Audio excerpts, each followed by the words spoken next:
Now friends, अब हम बात करते हैं हमारे मोस्ट इम्पॉर्टेंट CRI मैनेजमेंट की। CRI मैनेजमेंट में सबसे पहले हम जाते हैं ऐड लॉयल्टी सेल पे। ऐड लॉयल्टी सेल पे एडवाइज़र नेम में हम एडवाइज़र का ARN नंबर यहाँ पे डालते हैं। यहाँ पे भी फ्रेंड्स मैच करना है कि जो ARN हमने डाला है उन्हीं की ही क्या ये ID शो हो रही है, और उनका मोबाइल नंबर भी यहाँ पे फैच होता है। तो हम ये 2-3-4 हमारे पास ऑप्शन है जिससे हम मैच कर सकते हैं कि जिस आईडी पे हम बिलिंग करना चाह रहे हैं क्या उसी आईडी पे बिलिंग हो रही है या नहीं।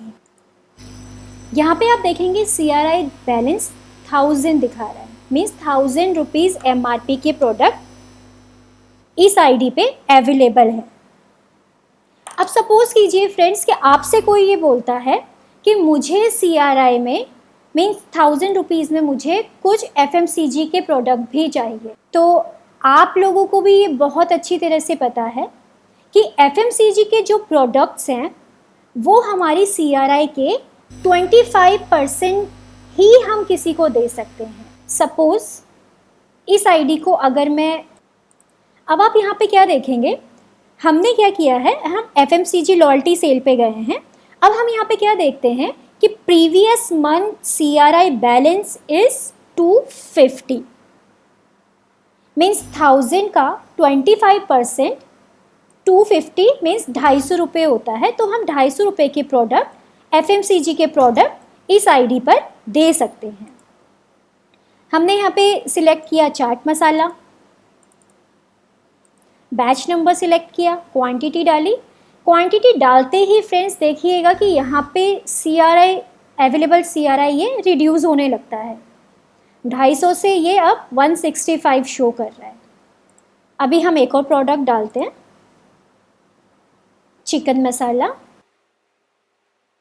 क्वांटिटी डालते हैं और इसको मूव करते हैं। अब हम ये देखते हैं कि हमारे पास अभी भी 66 रुपीज़ यहाँ पे बचे हैं जिसका हम FMCG का प्रोडक्ट ले सकते हैं। बट हमें ये 2 मसाले ही चाहिए। अगर हमें ये 2 मसाले ही चाहिए तो ये 60 रुपीज़ का क्या होगा।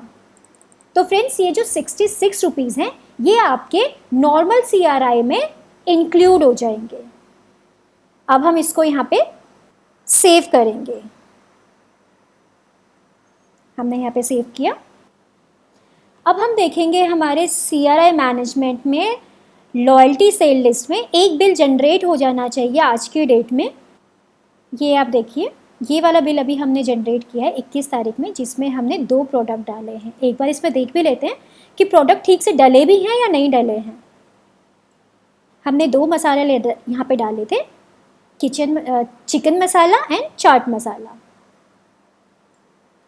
अब हम आते हैं अपने ऐड लॉयल्टी सेल पे। ऐड लॉयल्टी सेल में हम फिर से ARN नंबर पुट करते हैं।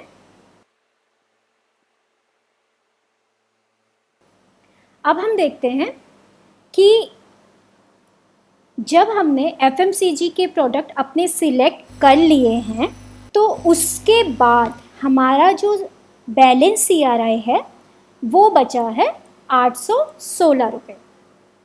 अब हम 816 रुपये के अपने नॉर्मल प्रोडक्ट भी परचेज कर सकते हैं। हम यहाँ पे प्रोडक्ट सिलेक्ट करते हैं।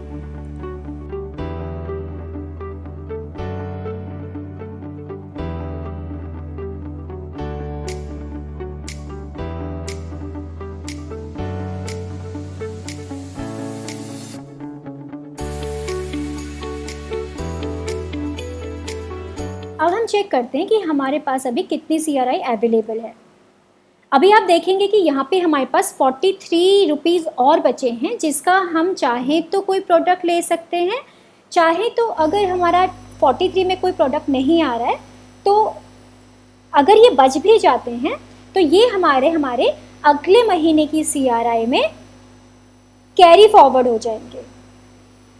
हम इसको सेव करते हैं यहाँ पे। अब हम देखेंगे इसको कि हमने 733 का हमारा ये बिल जनरेट हुआ है। अब अगर आपको चेक करना है कि इनकी कितनी CRI अभी बची हुई है, तो इसके लिए हमें बहुत ज़्यादा कुछ करने की ज़रूरत नहीं है। फिर से हम ऐड सेल में चले जाते हैं और यहाँ पे उनकी ID डाल के ये हम पता कर सकते हैं कि ID पे अभी कितनी CRI अवेलेबल है। अब आपको ये पे दिख रहा है कि CRI बैलेंस 43 रुपीज़, तो ये 43 रुपीज़ उनके नेक्स्ट मंथ की CRI में कैरी फॉरवर्ड हो जाएंगे। अब हम बात करते हैं हमारे add partial loyalty sale. Partial loyalty sale हम कब यूज़ करते हैं? जब सपोज कीजिए कि हमारा CRI तो 1000 रुपीज़ है, 1000 MRP है, लेकिन जो प्रोडक्ट हमें चाहिए वो 1469 का है। तो हम क्या करेंगे? हम ये करेंगे कि 1000 रुपीज़ तो हम उनकी CRI से एडजस्ट करेंगे और बाकी का जो अमाउंट है वो हम कस्टमर से लेंगे। अब ये कैसे करेंगे और ये बिल में कैसे शो होगा? इन सारी चीज़ों को की कैलकुलेशन के लिए हमारा जो बना है ऐड पार्शियल लॉयल्टी सेल बना है। अब ऐड पार्शियल लॉयल्टी सेल के लिए मुझे सबसे पहले क्या करना पड़ेगा? मुझे ये जो दो मैंने अभी बिल बनाए हैं इस ID पे, ये मुझे यहाँ से डिलीट करने पड़ेंगे ताकि वो मैं आपको बता पाऊँ कि पार्शियल लॉयल्टी सेल हम कैसे ऐड कर सकते हैं। यहाँ पे हम ऐड लॉयल्टी सेल जान चुके हैं। FMCG प्रोडक्ट हमें कैसे ऐड करने ये भी हमें समझ में आ गया। अब हम जाते हैं ऐड पार्शियल लॉयल्टी सेल पे। ऐड पार्शियल लॉयल्टी सेल के लिए भी हमें यहाँ पे ARN नंबर पुट करना है। अभी यहाँ से फिर यहाँ पे क्योंकि मैंने अभी बिल डिलीट किए हैं इसीलिए यहाँ पे फिर से CRI हमारा 1000 शो कर रहा है। ध्यान रखिए फ्रेंड, अभी हम ये पार्शियल लॉयल्टी सेल पे हैं जहाँ पे कस्टमर का जो CRI है वो कम है और जो उनको प्रोडक्ट चाहिए वो उसकी MRP ज़्यादा है। तो अब हम क्या करेंगे? हमने यहाँ पे इनकी ID डाली, यहाँ पे वो प्रोडक्ट डाला जो उनको चाहिए। लाइक हम यहाँ पे मधुरोधी प्लेस करते हैं। क्वांटिटी में friends by default by software वो एक ही चूज़ करेगा। अगर आप इसको 2, 3, 4 करना चाहें तो वो नहीं होगा, क्योंकि लॉयल्टी सेल का मतलब ही है कि किसी एक प्रोडक्ट के लिए कुछ अमाउंट कम पड़ रहा है जिसकी वजह से हमें पार्शियल लॉयल्टी का यूज़ करना पड़ रहा है। हमने यहाँ पे बैच नंबर सिलेक्ट किया, क्वांटिटी बाय डिफ़ॉल्ट 1 आ गई और हमने इसको यहाँ पे सेव कर दिया। सेव करने से पहले यहाँ पे भी वो पेमेंट मोड पूछेगा, क्योंकि CRI के बाद जितना भी अमाउंट वो पे कर रहे हैं, कैश कर रहे हैं या फिर ऑनलाइन पेमेंट कर रहे हैं, वो आपको यहाँ पे डालना ज़रूरी है। उसके बाद आप इसको सेव कर पाएंगे। Record added successfully. अब हमें हमारे कस्टमर से पेमेंट कितनी लेनी है, ये है सारा बिल जिसमें उन्होंने 1000 रुपीज़ तो उनके CRI में कंज्यूम्ड हुए हैं लॉयल्टी परचेज में। जो उन्होंने हमें पे करना है वो पे करना है 363 रुपीज़। आप यहाँ पे देख रहे हैं। यहाँ पे बहुत अच्छी बात ये है फ्रेंड्स कि जो भी कस्टमर हमें पे कर रहा है उस अमाउंट में उनको नेक्स्ट मंथ PV भी मिल रहा है और BV भी मिल रहा है। तो ये एक बहुत अच्छी बात है और ये हमें हमारे कस्टमर को बतानी भी है। अब हम इस बिल को हमारे लॉयल्टी सेल लिस्ट में जा कर के एक बार चेक करेंगे। 21 तारीख को बिल बना है, 1000 BV उनकी लॉयल्टी थी, अमाउंट उन्होंने पे करना है 363 रुपीज़। इसको आप चाहें तो यहाँ से व्यू कर सकते हैं, देख सकते हैं। इसको आप चाहे यहाँ से एडिट कर सकते हैं। सपोज़ उनको मधुरोधी नहीं चाहिए, उनको HBP चाहिए, तो आप यहाँ से एडिट के ऑप्शन में जा कर के आप इस बिल को एडिट भी कर सकते हैं। Now friends, loyalty sale list के बारे में हमने जान लिया। अब हम आते हैं डिलीटेड लॉयल्टी सेल लिस्ट में। डिलीटेड लॉयल्टी सेल में हमें वो बिल ये शो करता है जो हमने लॉयल्टी सेल लिस्ट में बनाए थे, पर बनाने के बाद हमने वो किसी वजह से डिलीट कर दिए। ये भी सिर्फ हमारे रेफरेंस के लिए है। अगर हमें देखना है कि कौन सा बिल हमने डिलीट किया है, कब डिलीट किया है, ये सिर्फ हमें इस जानकारी को देने के लिए है, इसके अलावा इसका कोई और यूज़ नहीं है। डाउनलोड लॉयल्टी सेल, ये बहुत इम्पॉर्टेंट सेक्शन है। आप सबको पता है कि अब लॉयल्टी कंज्यूम करने के लिए 1 से 15 तारीख की तारीख तय की गई है। जो बिल पहले आप महीने की पहली तारीख से 30 या 31 तारीख तक काट सकते थे, अब आप 1 से 15 तारीख के बीच में ही CRI का बिल चढ़ा पाएंगे या जनरेट कर पाएंगे। उसके बाद ये ऑप्शन बंद हो जाएगा। अब हम बात करते हैं डाउनलोड लॉयल्टी सेल की। डाउनलोड लॉयल्टी सेल में सपोज़ कीजिए हम यहाँ पे भी मई की बात करते हैं, क्योंकि ये जो 1 to 15 का सर्कल है ये मई में ही जनरेट हुआ है और मई से ही ये कंसीडर भी किया जा रहा है। आपने सिलेक्ट किया 1 मई to 15 मई। यहाँ से हम इस शीट को डाउनलोड कर सकते हैं। यहाँ पे हमें शो करेगा कि हमने किस आईडी पर कौन सा आइटम कितना दिया है, क्वांटिटी, कि हमने किस आईडी पर कितना और कौन सा प्रोडक्ट कितनी क्वांटिटी में दिया है। ये सिर्फ आपके रेफरेंस के लिए है। आपको ये कंपनी को भेजने की ज़रूरत नहीं है। कंपनी के पास अपने आप ही डाटा जनरेट होता है जो आप फीड करते हैं अपने CRI पे। जो भी प्रोडक्ट आप इसमें डालेंगे वो कंपनी के पास अपने आप ही शो होने लगेगा।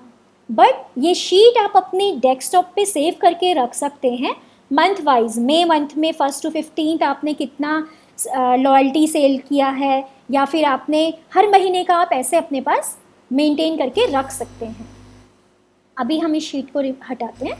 डियर फ्रेंड्स, CRI बिल बनाने के लिए बहुत इम्पॉर्टेंट है कि हमें पता हो कि हमारी इन्वेंट्री में कौन कौन से प्रोडक्ट अवेलेबल हैं। और ये हमें कैसे पता चलेगा? ये हमें पता चलेगा इन्वेंट्री मैनेजमेंट से। हमने इन्वेंट्री मैनेजमेंट पे क्लिक किया, इन्वेंट्री डिटेल्स पे हम गए और यहाँ पे हम देखेंगे कि हमारे पास यहाँ पे सेट वैल्यूज़ बहुत सारी शो कर रही है।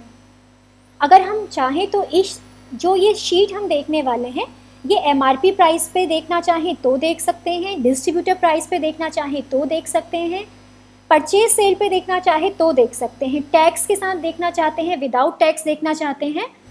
अगर आपको सिर्फ और सिर्फ ये चेक करना है कि आपकी इन्वेंट्री में कौन कौन सा सामान कितनी क्वांटिटी में है, तो हमने यहाँ पे इन्वेंट्री डिटेल्स पे क्लिक किया।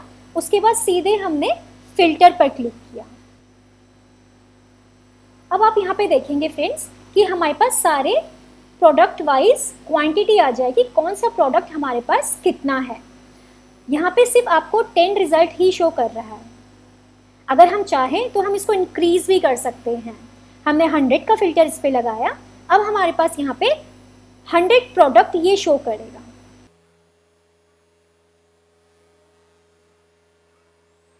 अगर हम चाहें किसी प्रोडक्ट के बारे में, किसी एक प्रोडक्ट को हमें चेक करना है, हम सर्च बॉक्स का यूज़ कर सकते हैं। यहाँ पे हम डालेंगे मधुरोधी, तो मधुरोधी हमारे पास 32 अवेलेबल हैं।